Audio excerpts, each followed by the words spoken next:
My goal here is simple. Funner for everyone. Hey, Jane, you having fun? Woo! Is that legal? Because around here, funner is a state of mind. What is going on, Laker fans? Thank you very much for tuning in. A little Lakers Talk Daily on this Tuesday. Hope everybody had a great Memorial Day weekend. Got one topic I want to get into today, and that's how we'll kind of do it in the offseason. Whenever I think there's some topics out there that I think would be of interest, we'll throw it up, let Laker fans react to it.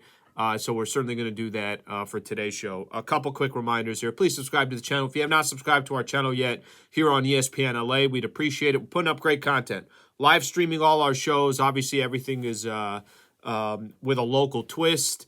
I'll continue putting up Lakers content. Greg Bergman and Clinton Yates are putting up Dodger content. So please subscribe to the channel. Quick shout out here. Harris Resort SoCal, 2 hours away from downtown Los Angeles. Fantastic property in northern San Diego. It's a great place for a staycation. So if you're out here in Southern California, you're looking to get away for a couple of days, it's a great place to do it. All you got to do is just go to the website, get all your information, entertainment, chill, spa, the trifecta of pools, everything they got there. HarrisSoCal.com, HarrisSoCal.com.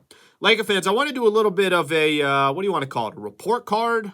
I want to just, as best as we can, talk a little bit about Lakers head coach Darvin Ham in his first year as the Lakers head coach. What do you think? What did you think of Darvin Ham in his first year as head coach of the Los Angeles Lakers? You thought he did a great job. You thought he did an okay job. You thought he was better than advertised, better than you expected, worse than you expected. However you want to describe it, you can feel free to do so. It's always interesting. I could tell you this. I just wrapped up my fourth season covering the Lakers, pre-half post, the whole thing. Lakers talk I've been doing for a lot longer, but as pre-half post, all that stuff. And whether it was Luke Walton, whether it was Frank Vogel, whether it was Darvin Ham, Laker fans, and I know this is usually how it goes in all sports, there's a lot of highs and lows when you're describing your coach. And one day you say, gosh, he's the best. The next day you say, I don't know what the hell he's doing with his rotations. Let's get him out of here. Okay, well, that's not how it works. Obviously, you can't just recycle coaches every year. Guys sign multi-year deals. So for the most part, you're going to have your coach for at least a couple of years, and then we find out what kind of coach he is. I'll tell you, for me, the way I try to define whether you have the right coach for your team. First thing for me is, do they play hard for your coach? Do you have the room? When you walk in, are the players listening to what your message is? Not just like, this guy again. You know what? I don't really care what he says. Do you have the room? Do you have the respect of the players? And are you able to go out there and on a night in, night out basis, see your players work for you every single night? I do not think we can question whether Darvin Ham had the room, or we can question whether those players were willing to fight for him. That's a great, great sign, because anytime I think you start losing that, your days are probably numbered as the head coach of that team. So I don't think anyone could question whether the players fought for Darvin Ham, so give him that. I think the question that you can ask about Darvin Ham, they started off so poor. How much of that is on him? Remember, they started 2-10. How much of that was just the roster construction? And the more I think you take a look at it, it had to do with the roster construction. So he was really, really dealt a bad hand in the beginning. But by the time you got to the trade deadline, by the way, even when they started 2-10, they kind of hovered after that. I think we're always within, let's say, 3 games below 500 to 6 games below 500, something like that. And once they got to the trade deadline, the team just shot up. So I think personnel obviously had a lot to do with how this team started.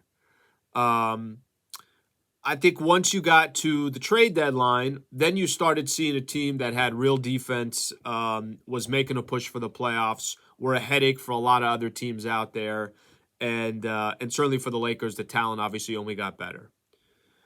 I look at a couple things with Darvin Ham since after the trade deadline moving forward. How does the team perform in late game situations?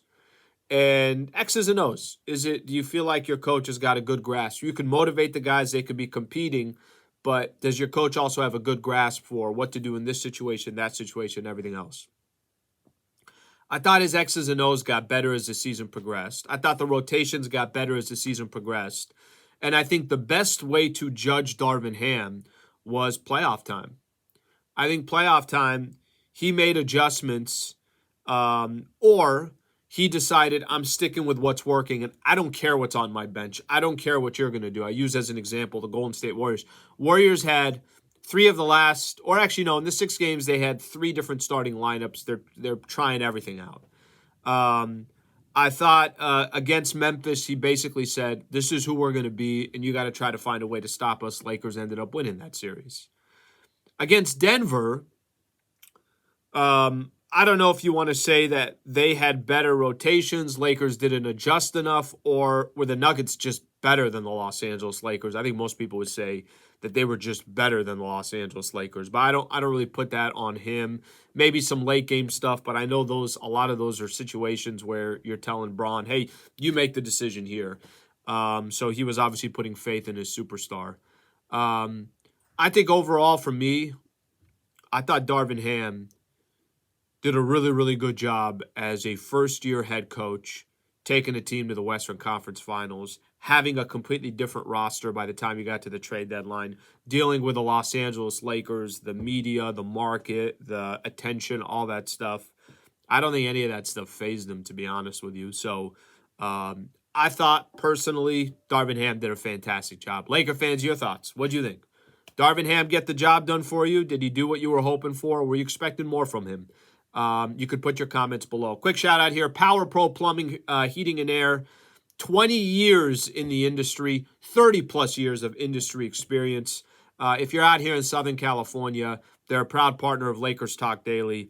If you're out here in SoCal and you got an issue with your plumbing, heating, or air, I'm telling you the best thing you can do is just go to powerproplumbing.com and schedule a consultation. They'll come out and they'll help you out. Maybe not today, maybe not tomorrow, but whenever you need a plumber or somebody to check your heating and air conditioning or replace or whatever the case is, they're the right team. PowerProPlumbing.com. Laker fans, I'll be back maybe tomorrow. I'm not sure yet if I got a topic. I got Lakers Talk tonight, so please be a part of Lakers Talk tonight. Looks like Trevor Lane from Lakers Nation will join me for that one. Thanks, Laker fans. Hope you guys have a good rest of your day.